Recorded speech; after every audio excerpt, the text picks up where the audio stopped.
balik lagi bersama podcast Anak Kos. Dan kali ini bintang tamunya itu adalah Pio jelek.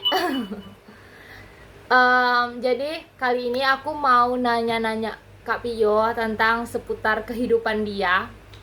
Dimulai dari mana nih Kak Pio? Terserah. Oke, aku nanya tentang Bali dulu ya. Aku mau nanya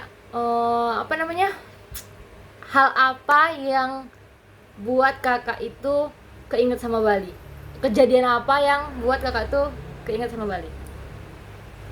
Kejadian yang buat aku ingat di Bali itu banyak sebenarnya. Salah satunya waktu aku ulang tahun, aku di prank sama ini nih sama teman-teman aku yang lainnya tuh, sampai aku tuh nangis tahu. Mereka memang rencananya tuh bikin aku tuh nangis gitu kan, emang udah rencana gitu. Tapi aku tuh awalnya tuh kayak tahu prank, cuman pranknya nih kok beneran banget gitu, nyakitin banget sampai dilempar sendal gitu. Banyak nangis kan baru. Pokoknya memang iya prank sebenarnya. Baru yang kedua, waktu aku tuh pernah deket sama deket sama mahasiswa dari Semarang. Oh, kau nih kayaknya yang udah nikah itu nggak sih? Iya. Iya nggak? Nah itu karena waktu itu dia ngajakin aku foto. Caranya kayak gini, Mbak kita foto yuk. Itu di Taman Kota gitu, diajak foto gitu kan. Bukan Taman Kota, ndak, Taman Bung Karno. Taman Kota yang kita beli jagung itu kan Taman Kota. Oh iya. Bukan Taman Bung Karno. Oh, iya. Terus Baru itu yang ketiga, itu aku dituduh deketin cowok orang, ngambil cowok orang di sana. Padahal aku tuh nggak ada niat sedikit pun untuk ngambil cowok orang. Cuman ada cerita yang membuat aku tuh jadi terkesan ingin mengambil cowok orang. Padahal kalau dipikir-pikir ngapain juga ngambil cowok orang kan, masih banyak kayak kali cowok-cowok ganteng dari sana kan, kayak cowok aku yang sekarang tuh loh. Oke, terus lanjut. Terus baru aku waktu ngeliat dolphin. Nah, di sini iya. gimana coba kita bisa ngeliat dolphin coba? Ya, Ya kan? guys, di Riau tuh nggak ada pantai, nggak ada laut, jadi nggak bisa nengok dolphin guys. Itu sangat terkesan banget, apalagi itu berangkatnya pagi-pagi banget, terburu-buru banget. Pokoknya itu mulai dari supirnya pun udah excited banget tahu, keren banget. Karena untuk kalian tahu aja, jadi kemarin itu sebelum kami pergi ke dolphin, kami itu baru pulang dari Kintamani di jam 8 malam ya, 8 atau jam 9 malam. Pokoknya malam itu kami baru pulang dari Kintamani. Karena niat awalnya itu kami mau nginep di Kintamani, tapi ada beberapa hal jadinya kami tuh memutuskan untuk udah deh nggak usah nginep di Kintamani. Jadinya kita tuh dialihkan untuk ke dolphin. Terus makanya tuh jadi kami kayak kurang tidur gitu, makanya pas subuh itu agak susah bangun dan itu. Terus apa lagi ya? nggak tahu. Ini selama di Bali itu memang itu berapa lama kita ya? 4 bulan ya? 5 bulan ya? 4 Iya, bulanan lebih lah ya, sekitar, hampir sekitar 5 bulan. Nah, di sana tuh memang sangat menerapkan yang namanya olahraga. Iya. Mana-mana, mulai dari belanja, beli baju, beli jajan, narik uang, segalanya itu jalan kaki. Iya guys. Keren banget itu. Kaki kami tuh sampai kebal ini. Bahkan kami jalan 5 kilo, 4 kilo tuh kayak belum ada apa-apanya. Iya, Karena kayak memang tiba-tiba tuh udah kayak udah sampai ya gitu. Karena seringnya jalan kaki itu tadi lah. Terus kalau misalnya kalian pernah main ke daerah Singaraja, jadi di Singaraja itu ada namanya Bisma Utara, kita dari Bisma Barat ya. Nah, dari Bisma Barat itu kami jalan kaki menuju ke Pasar Anyar. Nah, sejauh apa coba itu guys? Pasar Anyar jauh kan? Jauh. Mana pulangnya bawa beras, bawa sayur lagi, sampai diliatin orang, nih anak mau kemana gitu. Padahal karena biar irit ya kan, daripada pesen apa kita kan Grab. Jadi lebih baik kita bawa aja, kan kita bersama. Jadi bawa, ada yang bawa beras, ada yang bawa sawi, ada yang bawa tomat gitu. Terus Apa lagi ya? apa? Kira-kira apa? Kemana kita yang aku main balon-balon tuh? Taman. Bukan, ke Bedugul. Oh, Bedugul. Iya. Jalan-jalan ke Bedugul itu yang waktu kita itu pagi-pagi tuh dingin banget tuh ya Oh nggak sih? iya. Kalian tahu nggak guys? Kan di Riau ini panas gitu kan. Jadi kami tuh ada jalan ke Bedugul di Pura Ulun Danau Beratan. Nah, jadi di situ kan udaranya tuh dingin banget gitu kan. Jadi kayak memang kayak langsung nusuk ke tulang. Bayangin kalau misalnya orang daerah panas belum pernah ke daerah dingin, jadinya kayak, wih Allah dinginnya gitu. Dan best banget, Pura Ulun best. Cantik kan enggak? Ya cantik kali. Mana di situ kita tuh pakai apa namanya? Seragam lagi, ada merah, ada kuning, Oh. ada Baju adat, seragam. oh iya, seragam. Ada yang hijau, ada yang biru. Tapi waktu pakai baju adat tuh memang kelihatan semok banget tau.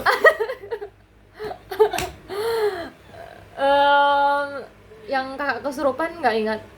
Oh iya, yang kesurupan. Iya ya, aku tuh sampai nggak kehabis pikir juga sih kok bisa kesurupan di sana ya kan. Jadi ceritanya itu kayak gini guys, kami kan maghrib, memang salah kami, maghrib itu kami keluar untuk ke taman kota nyari jajan rencananya. Terus pas maghrib itu kami keluar dan pulang. Jadi kami kalau nggak salah berberapa tuh ya? Berlima atau berenam?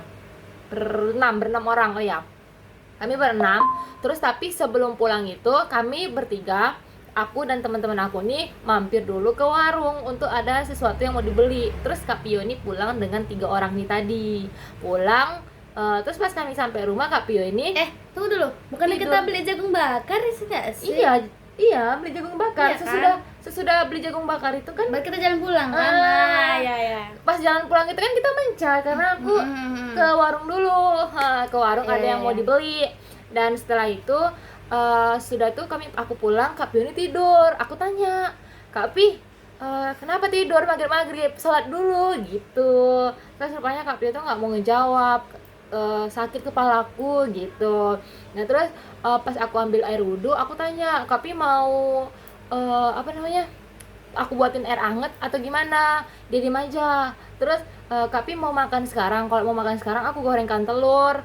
Kalau misalnya mau nunggu nanti aku masak, ya udah tunggu tapi agak lama ya gitu. Cuman dia nggak mau jawab. Terus tiba-tiba dia posisinya kan tidurnya telentang gini kan. Tiba-tiba dia kayak duduk terus dia kayak gini. Dia bener-bener kayak ketawa itu kayak ngeri banget gitu kan. Terus apanya gitu kan. Awalnya kayak awalnya kata ketawa, rupanya bener-bener kesurupan. Sadar nggak waktu itu? Enggak. Padahal itu dia tuh udah kami pukulin, bahkan kakinya tuh kepentok sama Pagar. nggak kerasa juga katanya, nggak kerasa, tahu-tahu biru ya. Iya itu kalau nggak salah dibawa ya itu kita ke tempat sama mahasiswa HMI itu ya kan. Itu kan pulangnya malam tuh kan. Di situ tuh kakekku kok sakit. Itu rupanya ya kakak tuh pas diangkat ke mobil itu kebentur sama pagar. Udah dipukulin, udah diapain, nggak sadar juga. Tapi memang nggak ada terasa loh. Udah di sana tuh kayak udah entah diapain aku nggak tahu, tiba-tiba kok aku ada di sini dan rame orang. Aku tuh sampai nggak berani ngeliat apa-apa. Kok bisa gitu. Seru banget. Kalau kakak mau ke sana, tempat apa yang mau kakak kunjungi pertama kali? Kalau kakak ada kesempatan ke Bali, tempat apa? Di mana? Aku kemana? Hal-hal apa, tempat yang berkesan yang kayak aku kalau ke Bali harus kesini dulu gitu. Oh, kalau misalnya ke sana tuh ya pastinya apalah itu loh, ke kebun kaktus tuh.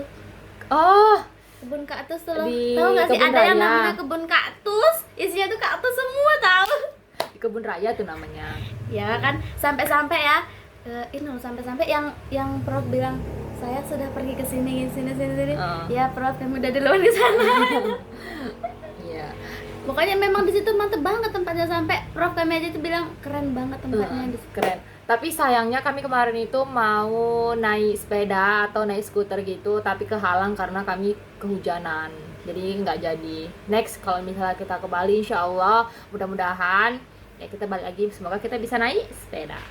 Tapi nggak juga sih, soalnya kita waktu kemana itu yang naik skuter itu, jalan-jalan naik skuter tuh. Oh, ke Kintamani. Di situ tuh kan kita kan semua tuh kan pada naik skuter lah nih kan, sana kan jalan-jalan naik skuter nih gini. Aku nih kan nggak pandai nih, maksudnya pandai naik kayak kan dia tuh kayak naik kereta gitu kan, cuman kayaknya tuh kecil satu gini, jadi kayak aku tuh susah gitu. Jadi waktu itu tuh kayak turunan dan dia tuh melaju tanpa ada orang, jadi aku tuh kebingungan untuk aku tuh nggak masuk ke dalam sungai tau. Nangis terus berhenti. Terus teman-teman aku gini, kok nggak ada gitu kan yang di depan kan, terus mereka tuh balik ke belakang. Loh kenapa jatuh kak, kenapa gini. Enggak, cuman apa tantrum aja, nggak bisa naik skuter gitu. Jadinya akhirnya aku diantarkan balik lagi ke tempat mobil, nunggu mereka lah jalan-jalan tuh. Dan aku berdua sama ini kami apa sama driver Mas driver Adi. kami namanya Mas Adi. Ya PJ-nya Mas Adi. Kalau mau butuh apa-apa pasti Mas Adi, telepon Mas Adi kak. Padahal itu jumpanya nggak sengaja kan? Iya. Jumpanya kita di mana? Karena itu kemarin? kita tuh sama-sama mahasiswa loh. Oh iya. Nah, Ya. kita sama-sama mahasiswa, kita mau balik ke sini, dia pun ke Jepang. Jadi sekarang Mas Adi tuh lagi Iya, di Jepang. Dia, tapi ini loh kerennya tuh dia tuh kayak orang berada. Terus dia tuh pokoknya dia tuh kayak orang berada, tapi dia tuh gayanya tuh kayak malahan dianya tuh enggak kayak kawan-kawannya, malah dia tuh nyari kerjaan gitu. Jadi dia driver tuh ya sambilan dia jadi mahasiswa, tapi dia sambilan jadi driver gitu kalau ada. Tapi dia enggak, memang bukan driver gitu pasti enggak gitu. Tapi kalau ada hubungin. Makanya kami tuh ini apa namanya? Kayak supir pribadi ya? Iya, sama dia. Kadang dia juga bilang, nanti kalau butuh apa-apa Mbak telepon saya aja ya Mbak gitu. Kayak mana sih kayak kalau orang Jawa ngomong tuh kan lembut banget gitu kan. Dia asli Bali. Tuh. Itu pertama kali gara-gara kita nengok poster tubuhnya yang besar tuh kirain kami takut. Takut banget. Jadi guys, kemarin tuh kami lagi main ke Krishna, di Krishna yang ada di Singaraja. Terus itu malam kami nyari Grab nggak dapetnya tuh di Maxim, iya kan? Iya. Nah, terus pas nengok profilnya nih, Kak Pia bilang gini, weh takut karena profilnya itu betato semua, ya kan, separuh badan. Tato Jadi, semuanya, ada tuh badannya besar kali. kakinya betato semua betato. Jadi Kak Pia tuh kayak takut gitu kan. Tapi akhirnya rupanya jadi baik, jadinya driver kami. Tapi yang aku ingat itu orang-orang Bali tuh, terutama orang lokalnya baik-baik banget, apalagi dengan Mas Obi. Ya aku berterima kasih tahu, ingat Mas Obi yang mana? Bang Obi yang ngasih tempat tinggal kita waktu di Denpasar. Iya, Masya Allah, ya ingat.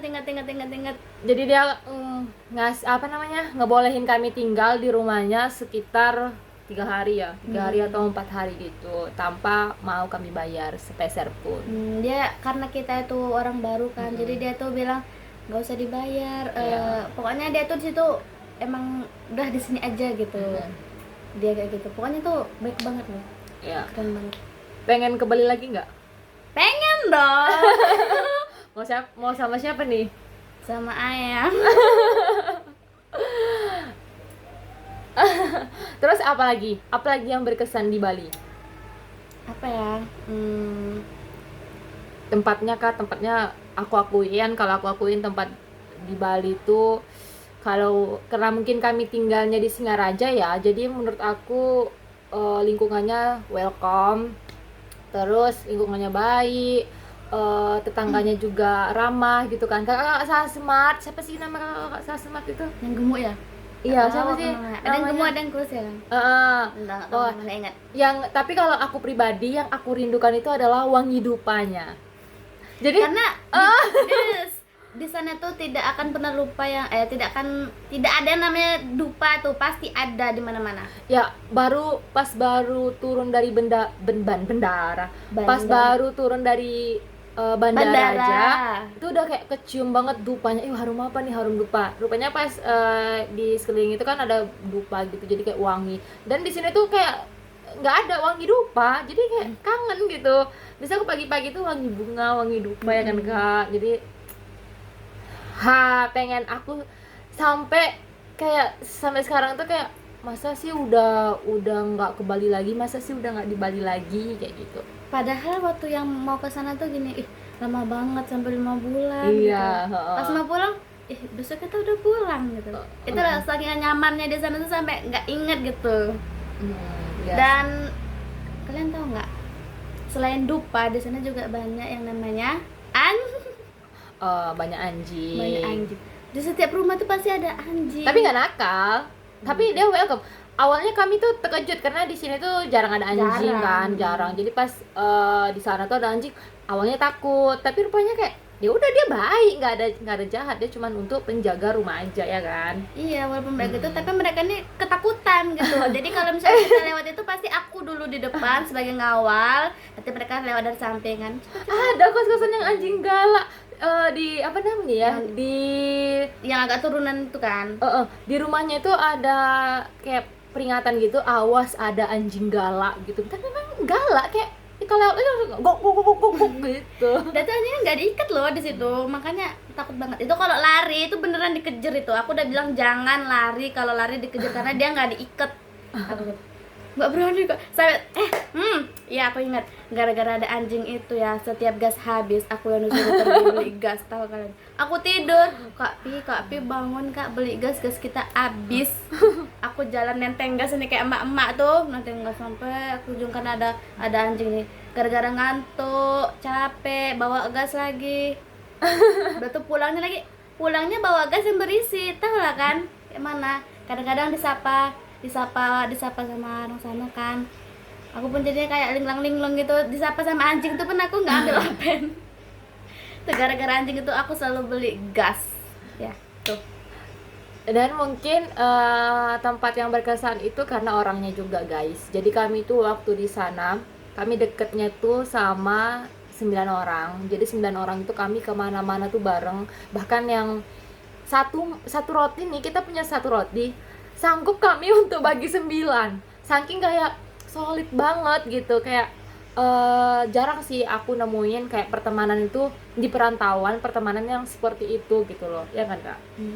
Makan kita tuh di situ tuh kalau misalnya kita punya sesuatu itu kita tuh gimana ya biar mereka dapat juga gitu. Iya. Karena kita ini ada 9 gitu kan. Gimana supaya kita ini dapat semua kayak gitu. Pasti setiap ada sesuatu, ada makanan atau ada apa, pasti kita mikirnya tuh kayak gitu. Dan kami itu di sana juga udah kayak keluarga, kemana-mana bareng. Apalagi kami tuh waktu awal-awal pertama kali kita nggak nyewa motor kan Kak. Awal pertama kali kami nggak nyewa motor, jadi kami jalan.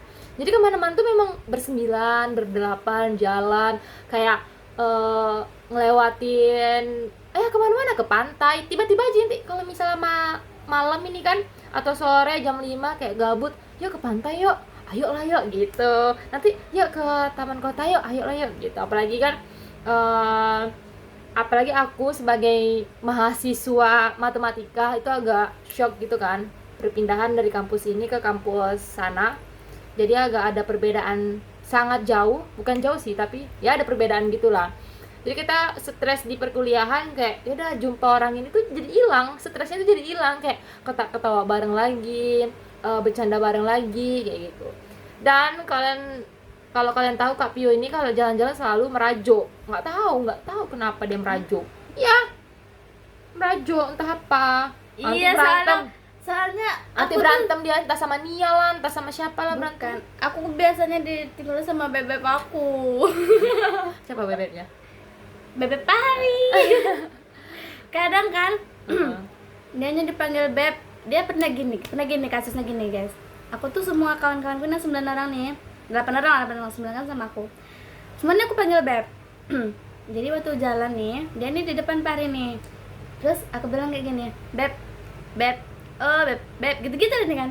Dia sama sekali gak nengok kan. Terus aku kayak gini kan tangan, lu lagi dipanggil beb. Loh, aku nih Kak yang dipanggil beb. Tapi dia nggak sadar aku panggil beb. Sakit kali hatiku di situ. Ya merajuk lah kan kayak gitu.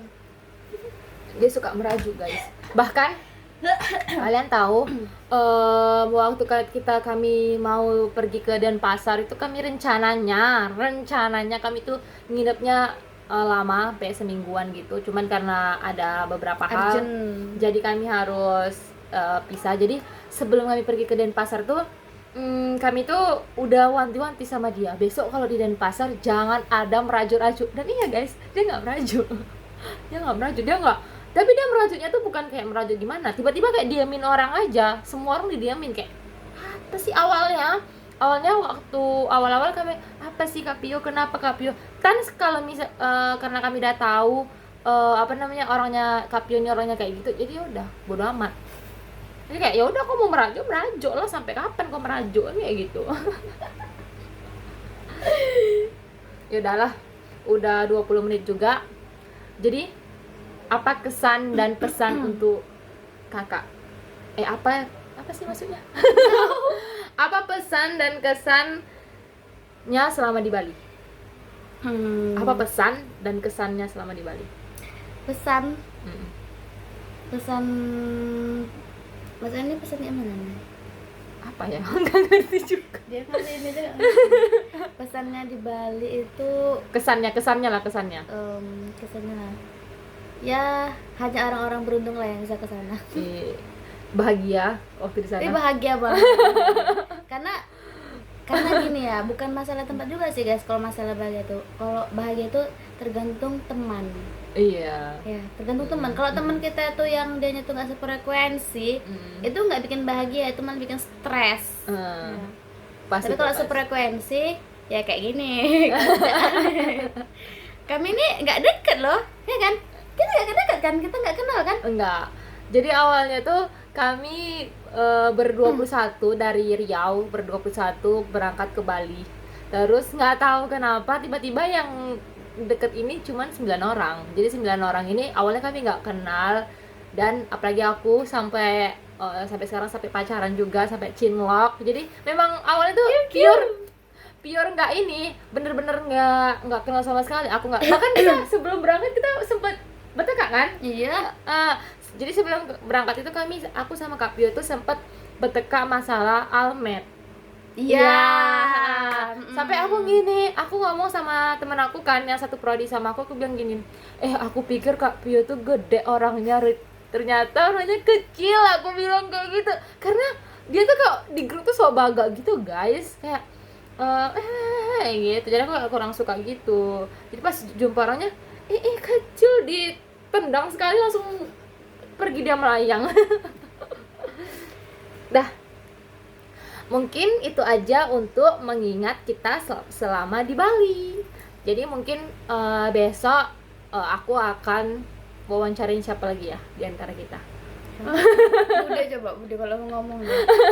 Mau dong. Tapi kita punya panggilan loh guys. Iya. Kalian tahu aku kan kecil kan, mudah ditendang. Tapi aku yang paling tua di antara keluarga kami. Enggak, Bang Reski paling tua. Siapa dia? Papa. Kan aku Umi. Oh iya. Mamanya dia. Aku jadi mama. Gara-gara aku panggil Umiku tuh Umi.